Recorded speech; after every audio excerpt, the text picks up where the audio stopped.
الله أكبر الله أكبر الله أكبر الله أكبر أشهد لا إله إلا الله أشهد لا إله إلا الله أشهد أن محمد رسول الله أشهد أن محمد رسول الله حي على الصلاة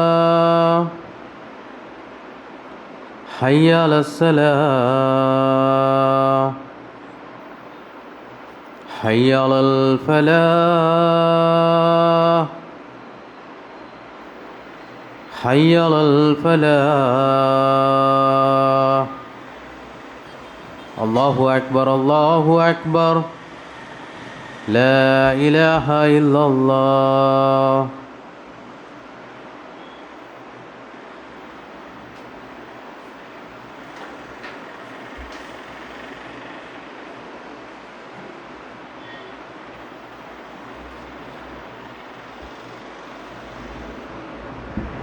إن الحمد لله نحمده ونستعينه ونستغفره ونعوذ بالله من شرور أنفسنا ومن سيئات أعمالنا من يهده الله فلا مضل له ومن يضلل فلا هادي له أشهد أن لا إله إلا الله وحده لا شريك له وأشهد أن محمدا عبده ورسوله أما بعد فقد قال الله تعالى في القرآن الكريم أعوذ بالله من الشيطان الرجيم بسم الله الرحمن الرحيم يا أيها الذين آمنوا اتقوا الله حق تقاته ولا تموتن إلا وأنتم مسلمون يا أيها الذين آمنوا قوا أنفسكم وأهليكم نارا கண்ணியத்துக்குரிய எல்லாம் வல்ல அல்லாஹ்வின் நல்லடியார்களே, அல்லாஹ்வினுடைய கிருபையினால் அவனால் கடமையாக்கப்பட்டிருக்கக்கூடிய இந்த ஜும்மா தொழுகையை அல்லாஹ்வும் அல்லாஹ்வுடைய தூதரும் காட்டித்தந்த அடிப்படையில் நிறைவேற்றுவதற்காக இங்கே ஒன்று கூடியிருக்கக்கூடிய நம் அனைவரின் மீதும் அந்த ஏக இறைவனுடைய சாந்தியும் சமாதானமும் என்றென்றும் நின்று நிலவூட்டுமாக என்று பிரார்த்தித்தவனாக எனது ஜும்மா உரையை ஆரம்பம் செய்கின்றேன். அன்பிற்கும் பாசத்திற்கும் உரிய எல்லாம் வல்ல அல்லாஹ்வின் நல்லடியார்களே, அல்லாஹ்வினால் படைக்கப்பட்ட நாம் இந்த உலகத்திலே வாழக்கூடிய நேரத்தில் எத்தனையோ அல்லாஹ்வினால் படைக்கப்பட்ட உயிரினங்கள் இருந்தாலும் நம்மை பார்த்து அல்லாஹ் சிறந்த சமுதாயம் என்று அல்லாஹ் சொல்லி காட்டுகிறான்.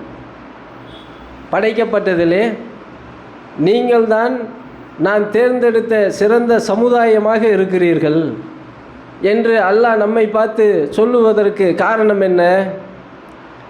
அல்லாஹ்வினால் படைக்கப்பட்ட மற்ற உயிர் ஜீவராசிகள் அனைத்துமே அது சிந்தித்து செயல்படக்கூடிய அளவுக்கு அவர்களுக்கு அதுக்கு அறிவு கிடையாது. ஆனால் சிந்தித்து செயல்படக்கூடிய அந்த அறிவு பெற்றவர்கள் யார் என்று சொன்னால் நாம் தான் சிந்தித்து செயல்படக்கூடியவர்களாக அல்லாஹ்வினால் படைக்கப்பட்ட படைப்புகளிலே மனித சமுதாயம்தான் சிந்தித்து செயல்படக்கூடியதாக இருக்கிறது. இதற்கு காரணம் என்ன? அல்லாஹ் நமக்கு தந்திருக்கக்கூடிய கல்வி. இந்த கல்வியை படிப்பதனால தான் நாம் இந்த உலகத்தில் சிறந்தவர்களாக இருக்கிறோம். இஸ்லாமிய மார்க்கத்தை பொறுத்த வரைக்கும் எந்த அளவுக்கு கல்வியை கற்க சொல்லுகிறது என்று சொன்னால் வேறு எந்த ஒரு மதத்திலையும் நம்ம அப்படி பார்க்க முடியாது. கேரளாவில் 2 நாட்களுக்கு முன்பாக நடந்த பல்கலைக்கழகத்தில் நடந்த ஒரு சம்பவம். அதில் ஒரு பேராசிரியர் சொல்லுகிறார், சமஸ்கிருதத்தை தாழ்ந்தவன் படித்தான் என்று சொன்னால் சமஸ்கிருதம் அசுத்தமாகிவிடும், எனவே அதை தாழ்ந்தவன் அதை படிக்கக்கூடாது என்று சொல்லி அது அந்த தாழ்ந்தவர்களுடைய ஜாதி பெயரை சொல்லி அங்கே பேசக்கூடிய அளவுக்கு அங்கே நம்ம பார்க்குறோம். அப்போ எந்த ஒரு மதமுமே படி என்று சொல்வது கிடையாது, படிக்காது என்று தான் சொல்லும். படித்தானா அவனுடைய காதில் ஈயத்தை காய்ச்சி ஊத்து என்று சொல்லக்கூடிய வேதங்கள் எல்லாம் இருக்கிறது. ஆனால் இஸ்லாமிய மார்க்கத்தை பொறுத்த வரைக்கும் படி என்று தான் சொல்லுகிறது. நம்மளிடத்தில் அல்லாஹ் முதல்ல பேசிய வார்த்தை என்ன தெரியுமா? அல்லாஹ்வின் தூதர் அவர்களுக்கு அல்லாஹ் முதலிலே அருளப்பட்ட அந்த வார்த்தை என்ன தெரியுமா? அந்த சூரா என்ன தெரியுமா? இக்ர என்று தான் அல்லாஹ் சொல்லி காட்டுகிறார். இரா குகையில் அல்லாஹ்வின் தூதர் அவர்கள் தனிமையில் இருக்கிறாங்க. ஜிப்ரீல் அலைஹிஸ்ஸலாம் அவர்களை அல்லாஹ் அனுப்புகிறான். அல்லாஹ்வின் தூதர் அவர்களை நபியாக அல்லாஹ் தேர்வு செய்கிறான். ஜிப்ரீல் அலைஹிஸ்ஸலாம் அல்லாஹ்விடத்திலே ஒரு வார்த்தையை வாங்கி வந்து அல்லாஹ்வின் தூதருக்கு சொல்லுகிறார்கள், இக்ர ஓதுவீராக. முதலிலே இந்த உலகத்திலே அல்லாஹ் நம்மை பார்த்து சொன்ன முதல் வார்த்தை படியுங்கள் என்று தான் அல்லாஹ் சொல்லுகிறார். தொழுங்கன்னு சொல்லலை, நோன்பு வைங்கன்னு சொல்லலை, அஜிக்கு போங்கன்னு சொல்லலை. முதலிலே அல்லாஹ் நம்மை பார்த்து சொன்ன வார்த்தை என்ன? இக்ர ஓதுவீராக, படியுங்கள்.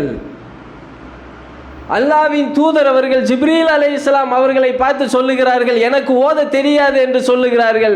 உடனே ஜிப்ரீல் அலைஹிஸ்ஸலாம் அல்லாஹ்வின் தூதர் அவர்களை கட்டி அணைத்து சொல்லுகிறார்கள், படைத்த இறைவனுடைய பெயரை கொண்டு ஓதுங்கள், அவன்தான் உங்களுக்கு கற்றுத்தந்தான், அவன்தான் உங்களுக்கு கற்றுக் கொடுத்தான், எனவே நீங்கள் ஓதுங்கள் என்று ஜிப்ரீல் அலைஹிஸ்ஸலாம் அவர்கள் அல்லாஹ்வின் தூதர் அவர்களை பார்த்து சொல்லுகிறார்கள் என்று சொன்னால், அப்போ முதல்ல அல்லாஹ் நமக்கு இடக்கூடிய கட்டளை படியுங்கள், ஓதுங்கள் என்று தான் அல்லாஹ் சொல்லி காட்டுகிறான். 58வது அத்தியாயத்தினுடைய 11வது வசனத்தில் அல்லாஹ் சொல்லி காட்டும் போது, நம்பிக்கை கொண்டோருக்கும் கல்வி வழங்கப்பட்டவர்களுக்கும் அல்லாஹ் அந்தஸ்தை உயர்த்துகிறான். அல்லாஹ்வை நம்பிக்கை கொண்டீர்களா? கல்வி உங்களுக்கு வழங்கப்பட்ட அந்த கல்வியை நீங்கள் படித்தீர்களா? அல்லாஹ் நம்மை பார்த்து சொல்லுகிறான், அல்லாஹ் உங்களுடைய அந்தஸ்தை உயர்த்துவான் என்று அல்லாஹ் நமக்கு ஒரு சர்டிஃபிகேட் தரும். தொடர்ந்து அல்லாஹ் சொல்லி காட்டும் போது 39வது அத்தியாயத்தினுடைய 9வது வசனத்தில் அல்லாஹ் சொல்லி காட்டுகிறான், அல்லாஹ்வின் தூதர் அவர்களை பார்த்து சொல்லுகிறான், நபியே, அறிந்தவர்களும் அறியாதவர்களும் சமமானவர்களா? கல்வியை கற்றவர்களும் கல்வியை கற்காதவர்களும் சமமானவர்களா? சிறந்தவர்கள் யார் தெரியுமா? அறிவுடையவர்கள் தான் சிறந்தவர்கள் என்று அல்லாஹ் சொல்லி காட்டுகிறான். அப்போ இந்த உலக வாழ்க்கையில், இந்த உலகத்தில் படிக்கக்கூடிய கல்வியாக இருந்தாலும் சரி, அல்லது மறுமையில் நாம் வெற்றி பெறக்கூடிய இந்த இபாதத்து கல்வியாக இருந்தாலும் சரி, இரண்டுமே சரிவர படித்தால் மட்டும்தான் வெற்றி கிடைக்கும். இந்த உலகத்தில் ஒருத்தர் படிக்கிறாரு, 10வது படிக்கிறாரு, 12வது படிக்கிறாரு, சரியான முறையில் அவர் படிக்கவில்லை என்று சொன்னால், அந்த கல்வியை கற்கவில்லை என்று சொன்னால், இந்த உலகத்தில் அவர் தோற்று போவாரா இல்லையா? உலகத்தில் உலக கல்வியே இல்லாமல் அவர் உலகத்தில் தோற்று போவாரா இல்லையா? அதே போலத்தான் மறுமையினுடைய கல்வியை பொறுத்த வரைக்கும், அதை படிக்கவில்லை என்று சொன்னால் நிச்சயமாக மறுமை நாளிலே கை சேதம் ஏற்பட்டவர்களாகத்தான் நாம் இருப்போம். எந்த அளவுக்குன்னு சொன்னால், கல்வியை இஸ்லாமிய மார்க்கம் எந்த அளவுக்கு ஊக்குவிக்கிறது தெரியுமா? நம்ம இந்த ஜும்மா இருக்கா இல்லையா, ஜும்மாவினுடைய சிறப்பை குறித்து அல்லாஹ்வின் தூதர் அவர்கள் சொல்லி காட்டுகிறார்கள். ஜும்மாவில் சீக்கிரம் இமாம் உரை நிகழ்த்துவதற்கு முன்பாக யார் முதலில் வருகிறார்களோ அவர்களுக்கு ஒரு ஒட்டகத்தை அறுத்து குர்பானி கொடுத்த நன்மை கிடைக்குங்கிறாங்க. இரண்டாவதாக வரக்கூடியவர்களுக்கு மாடை அறுத்து குர்பானி கொடுத்த அந்த நன்மை கிடைக்குங்கிறாங்க. எவ்வளோ பெரிய நன்மை! குர்பானி கொடுக்கக்கூடிய நேரத்தில் அஜி பெருநாளில் ஒரு மாட்டை அறுத்து கூட நம்மளால் குர்பானி கொடுக்க முடியாது. 7 பேர் ஷேர் இருக்கா அப்படின்னு தேடுவோம். அந்த அளவுக்கு தான் நம்மக்கிட்ட வசதி இருக்குது. ஒரு மாட்டை அறுத்து குர்பானி கொடுங்க, வசதி இல்லைங்க, 7 பேர் ஷேரில் வேணால் கொடுப்போம் என்று சொல்லி அதற்கு கூட வசதி இல்லாமல் இருக்கக்கூடிய நமக்கு வாரம் வாரம் அல்லாஹ் ஒரு ஒட்டகத்தை அறுத்த குர்பானி கொடுத்த அந்த நன்மையை தருகிறான். ஒரு மாட்டை அறுத்து குர்பானி கொடுத்த அந்த நன்மையை அல்லாஹ் தருகிறான் என்று சொன்னால், இதெல்லாம் காரணம் ஏன் இவ்வளவு கண்டிஷன் ரசூலுல்லாஹ் போடுறாங்க? இமாம் மெம்பர் படியில் ஏறினோன்னு வானவர்கள் புத்தகத்தை மூடி விடுவார்கள். அதுக்கப்புறம் வரக்கூடிய மக்களுக்கு ஜும்மாவினுடைய நன்மை கிடைக்குமே தவிர அந்த குர்பானி கொடுத்த அந்த நன்மை கிடைக்காதுன்னு சொல்லி ஏன் அல்லாஹ்வின் தூதர் அவர்கள் சொல்கிறாங்க தெரியுமா? அந்த ஜும்மாவிலே அந்த இமாம் நிகழ்த்தக்கூடிய அந்த உரையிலே நாம் கல்வியை பெற வேண்டும். இஸ்லாமிய மார்க்கம் கல்வியை பெற வேண்டும் என்று தான் சொல்லுகிறது. எந்த இடத்துல நீங்கள் பார்த்தாலும் சரி, ஹதீஸ்களை அல்லாஹ்வின் தூதர் அவர்கள் வாழ்ந்த அந்த வாழ்க்கையிலே ஏராளமான ஹதீஸ்களிலே நாம் பார்க்கிறோம். அல்லாஹ்வின் தூதர் அவர்கள் எங்கெல்லாம் மக்கள் கூடுகிறார்களோ அங்கெல்லாம் பயான் நிகழ்த்தக்கூடியவராக இருப்பார். மக்களுக்கு இந்த கல்வியை எடுத்து சொல்லக்கூடியவராக இருப்பார். அந்த அளவுக்கு அல்லாஹ்வின் தூதர் அவர்கள் இந்த கல்வியை மக்களுக்கு எடுத்து சொல்லக்கூடியவர்களாக, மக்களை கல்வியின் பக்கம் கொண்டு வரக்கூடியவர்களாக அல்லாஹ்வின் தூதர் அவர்கள் இருப்பார்கள். எந்த அளவுக்கு ரசூலுல்லாஹ் சொல்கிறாங்கன்னா, முஸ்லீமில் வரக்கூடிய அந்த செய்தி, அல்லாஹ்வின் தூதர் அவர்கள் சொல்லுகிறார்கள், ஒரு முஸ்லீம் இந்த உலகத்தில் ஒரு கல்வியை தேடி போகிறார்.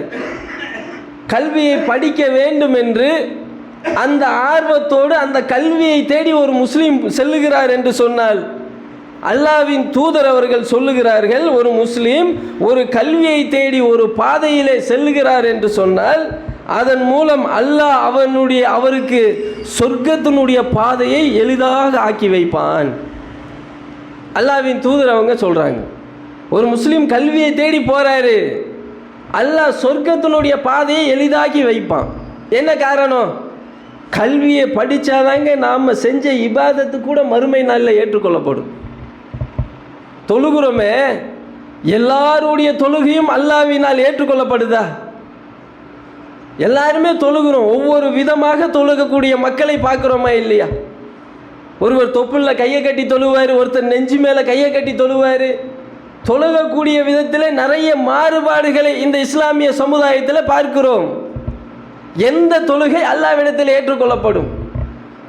நபிகள் நாயகம் ஸல்லல்லாஹு அலைஹி வஸல்லம் அவர்கள் சொன்னார்கள், மறுமை நாளிலே ஒருவருடைய தொழுகையை அல்லாஹ் ஒரு துணியை சுத்துவதை போல சுருட்டி அவனுடைய முகத்தில் அடித்து விடுவான்.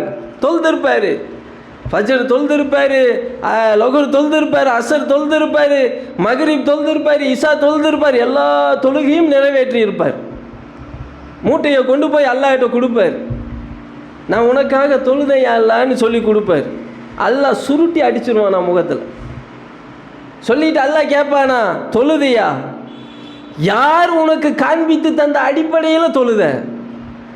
இதான் இங்கே கேள்வி. தொழுகிறோம், தொழுகை தான் சொர்க்கத்திற்கு கொண்டு போகும் என்று நம்பிக்கை வைக்கிறோம், உண்மைதான். நாம் தொழக்கூடிய தொழுகை தான் சொர்க்கத்திற்கு நம்மை அழைத்து செல்லும். ஆனால் எந்த தொழுகை அழைத்து செல்லும்? அல்லாவும் அல்லாஹ்வுடைய தூதரும் எதை காட்டி தந்தார்களோ, அல்லாஹ்வின் தூதர் அவர்கள் என்னை எவ்வாறு தொழ கண்டீர்களோ அவ்வாறு தொழுது கொள்ளுங்கள் என்று அல்லாஹ்வின் தூதர் அவர்கள் சொன்னார்களா இல்லையா?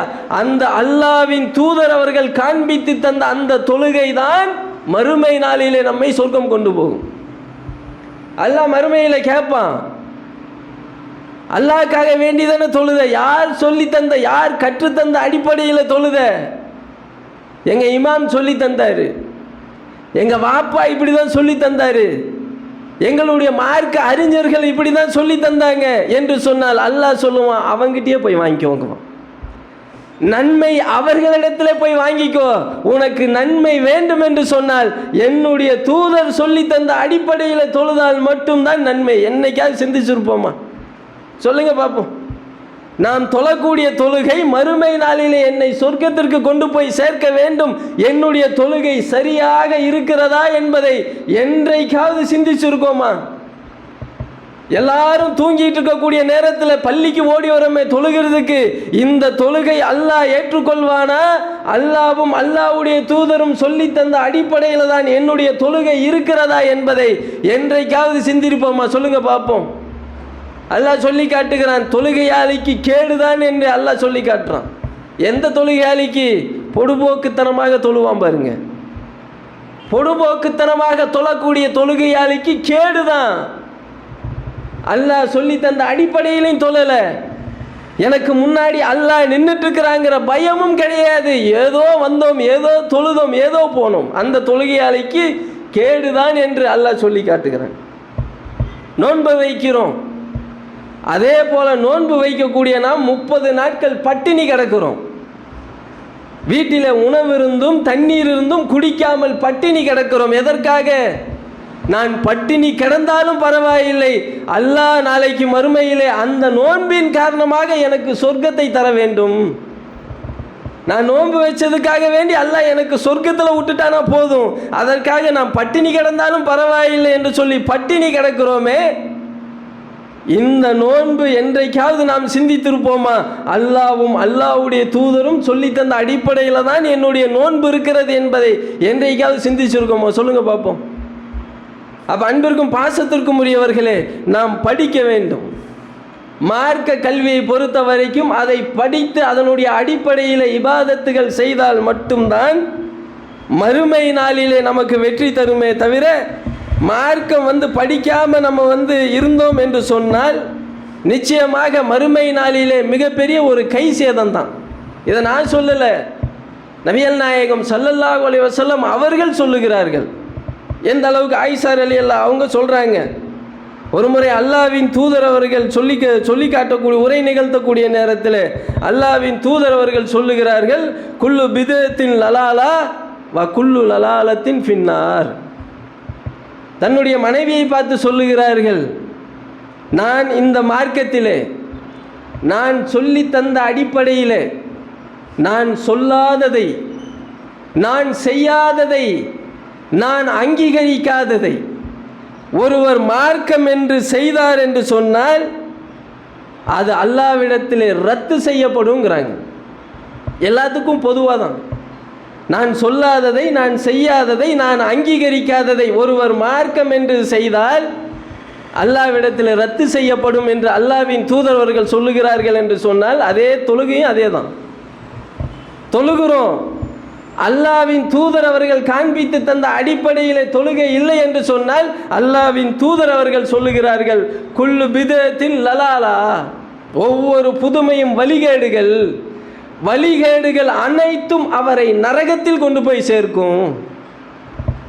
நான் சொல்லி தந்த அடிப்படையில் தொழல, அவருடைய அஜரத்து சொல்லி தந்த மாதிரி தொழுதாரு, அவருடைய வாப்பா சொல்லி தந்த மாதிரி தொழுதாரு, அவருடைய குடும்பத்தார்கள் சொல்லி தந்த மாதிரி தொழுதார்கள், அவருடைய அஜரத்து சொல்லி தந்த அடிப்படையிலே நோன்பு வைத்தார், அவருடைய அஜரத்து சொல்லி தந்த அடிப்படையிலே அவர் ஹஜ் செய்தார்.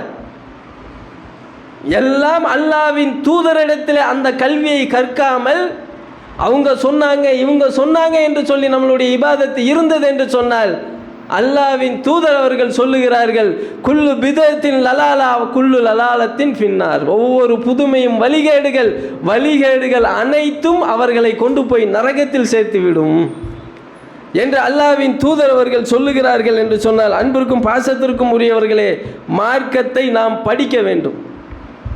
எந்த அளவுக்கு இந்த உலகத்தில் எதையெல்லாம் படிக்கிறோம், ஒவ்வொரு நாட்டிலையும் நடக்கக்கூடிய அந்த விஷயங்களை நாம் படிக்கிறோமா இல்லையா? இன்னைக்கு அமெரிக்காவில் என்ன நடக்குது, இன்னைக்கு இஸ்ரேலில் என்ன நடக்குது, பாலஸ்தீனத்தில் என்ன நடக்குது, எல்லாமே படிக்கிறோம். படிக்க வேண்டும், உலக கல்வியை கற்க வேண்டும், இல்லை என்று சொல்லலை. ஆனால் மார்க்க கல்வியை எந்த அளவுக்கு கற்றுக்கிறோம் சொல்லுங்க பார்ப்போம். உலக கல்வியை கற்றுக்கொள்ள அந்த நேரத்தில் மார்க்க கல்வியை எந்த அளவுக்கு கற்றுருக்கிறோம்? கொஞ்சம் நெஞ்சு மேலே கையை வச்சு சொல்லுங்க, இன்னைக்கு எனக்கு இத்தனை ஹதீஸ் தெரியும்னு சொல்லுங்க பார்ப்போம். தொழுகிறோமே, விரலை நீட்டி விரலை ஆட்டி தொழுகிறோமே அத்தையாத்தில், விரலை ஆட்டி தொழுவதற்கு என்ன ஆதாரம்? இந்த ஹதீஸ் எங்கே இருக்கு எடுத்து காட்டுன்னு சொன்னால் இன்னைக்கு நம்மள எத்தனை பேர் அதை எடுத்து கொடுப்போம்? இல்லை இந்த ஹதீஸ் நம்பரை சொல்லு, இந்த ஹதீஸ் எங்கே இருக்கு, அந்த அறிவிப்பாளர் யார், அதனுடைய நம்பர் என்ன சொல்லு என்று சொன்னால் எத்தனை பேர் இன்னைக்கு தெரியும்? அப்போ இபாதத்துகள் மறுமை நாளிலே நபிகள் நாயகம் ஸல்லல்லாஹு அலைஹி வஸல்லம் அவர்கள் சொல்லுகிறார்கள், இந்த உலகத்திலே நீங்கள் செல்வங்களை இழப்பது இழப்பல்ல. இந்த உலகத்தில் செல்வத்தை இழக்கிறது இழப்பா? குடும்பத்தை இழப்பது ஒரு இழப்பா? செல்வத்தை இன்றைக்கு இழந்தால் நாளைக்கு சம்பாதிச்சிடலாம், குடும்பத்தை இழந்தாலும் நாளைக்கு சம்பாதிச்சிடலாம். ஆனால் மறுமை நாளிலே ஒரு சுபஹான் அல்லாஹ்வை நீங்கள் இழந்து விட்டால் அதுதான் மிகப்பெரிய இழப்புங்கிறாங்க. இன்னைக்கு உட்கார்ந்து நம்ம சுபான் அல்லாஹ் சொல்கிறோமா இல்லையா?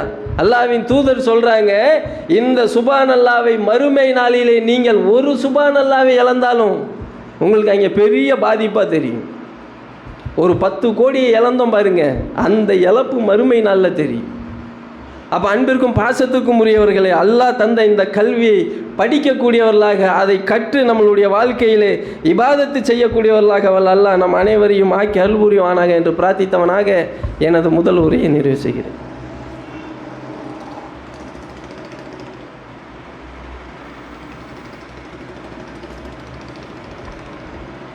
அல்லாஹும்ம ஸல்லி அலா முஹம்மதின் வஅலா அலி முஹம்மத் கமா ஸல்லைத அலா இப்ராஹீம வஅலா அலி இப்ராஹீம இன்னக ஹமீதுன் மஜீத்.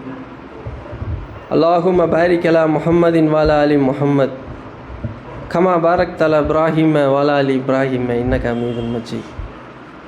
அன்பிற்கும் பாசத்திற்கும் உரிய எல்லாம் அல்ல அல்லாஹ்வின் நல்லடியார்களே, அல்லாஹ் குர்ஆனிலே நம்மை பார்த்து சொல்லக்கூடிய நேரத்தில் எந்த அளவுக்கு அல்லாஹ் சொல்லி காட்டுகிறான் என்று சொன்னால், யா ஐயோலதீன் ஆமுனு ஈமான் கொண்டவர்களே என்று அழைத்து அல்லாஹ் நம்மை பார்த்து சொல்லுகிறான், அல்லாஹ்வுக்கு கட்டுப்படுங்கள், அல்லாஹ்வின் தூதருக்கு கட்டுப்படுங்கள், உங்களுடைய அமல்களை நீங்கள் பாழாக்கி விடாதீர்கள் என்று அல்லாஹ் சொல்லி காட்டுறான்.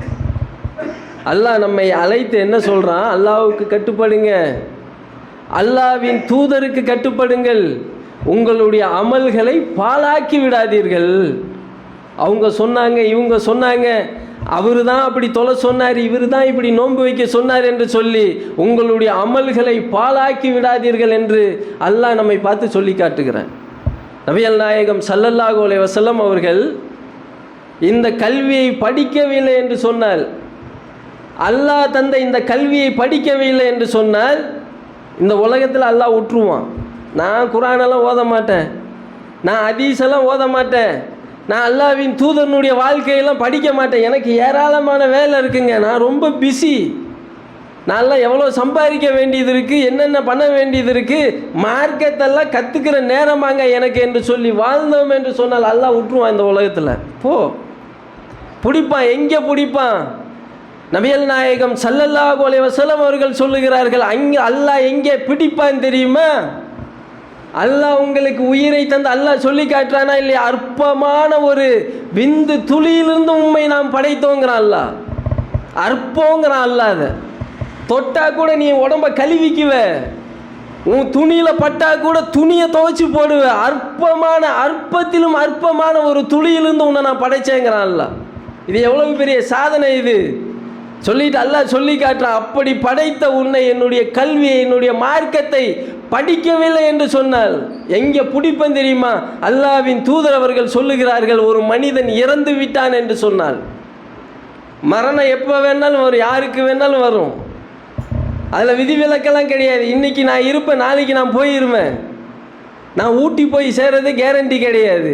மரணம் எப்போது வேண்டுமானாலும் வரும். ரசூலுல்லாஹ் சொல்கிறாங்க, ஒரு மனிதன் மரணித்து விட்டான் என்று சொன்னால் அவர்களுடைய குடும்பத்தார்கள் அவரை குளிப்பாட்டி கஃனிட்டு கொண்டு போய் கபர்ஸ்தானில் கொண்டு போய் அடக்குவாங்க. மையவாடியில் அடக்கி விட்டு அவர்கள் வந்து விடுவார்கள். வந்த உடனே இறந்து போன மனிதனுக்கு மீண்டும் உயிர் கொடுக்கப்படும். முன்கர் நக்கீர் என்ற 2 வானவர்களை அல்லாஹ் அந்த கபரை நோக்கி அனுப்புவான். 2 வானவர்கள் அந்த கபரை நோக்கி வந்து மரணித்த அந்த மனிதனுக்கு உயிர் கொடுத்து அல்லாஹ் அந்த வானவர்கள் விசாரிப்பார்கள். ரசூலுல்லாஹ் சொல்கிறாங்க, என்ன விசாரிப்பார்கள் தெரியுமா? முதல்ல அந்த வானவர்கள் அந்த இறந்து போன அந்த மனிதனை பார்த்து கேட்பார்கள், மன் ரப்புக்க, உன்னுடைய இறைவன் யாருன்னு கேட்பாங்க. நல்ல அடியான் என்ன சொல்லுவான்? என்னுடைய இறைவன் அல்லாஹ் என்று சொல்லுவான். மன் ரசூலுக்க, உன்னுடைய தூதர் யார்? இந்த தூதர் அல்லாஹ்வின் தூதரை காட்டி சொல்லுவாங்க, இவர் யாரு? நல்ல அடியான், தௌஹீதிலே வளர்ந்தவர், அல்லாஹ்வுடைய மார்க்கத்தை கற்றுக்கொண்டவர் சொல்லுவாராம், அவர் என்னுடைய தூதர் நபிகள் நாயகம் ஸல்லல்லாஹு அலைஹி வஸல்லம்.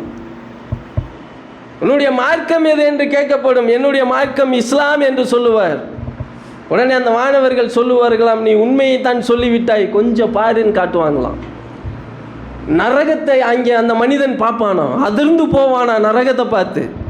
உடனே வானவர்கள் கொஞ்சம் திரும்பி உன்னுடைய இடது பக்கம் பாருன்னு உன்னை அழகான சொர்க்கம் காட்டப்படும். வானவர்கள் சொல்லுவார்களாம், அல்லாஹ்வுக்கு கட்டுப்படாமல் இந்த உலகத்தில் நீ வாழ்ந்திருந்தால் அந்த நரகத்துக்கு போயிருப்ப, நல்ல முஸ்லீமாக இந்த உலகத்தில் நீ வாழ்ந்தாய், உனக்கு சொர்க்கம், போகக்கூடிய இடம் சொர்க்கம், அந்த நாள் வரும் வரை நீ உறங்கு, நல்ல உறங்கு, புது மாப்பிள்ளையை போல உறங்குன்னு தூங்க வச்சுட்டு போயிடுவாங்க. இந்த உலகத்தில் முஸ்லீமாக வாழ்ந்து அல்லாஹ்வை பற்றி தெரியல, அல்லாஹ்வின் தூதரை பற்றி தெரியல, மார்க்கத்தை கற்றுக்கிடலை, அந்த மனிதர் இறந்து விட்டார் என்று சொன்னால் அதே 2 வானவர்கள் வந்து கேட்பார்களாம், மன் ரப்புக்க, உன்னுடைய இறைவன் யார் என்று கேட்பார்களாம்.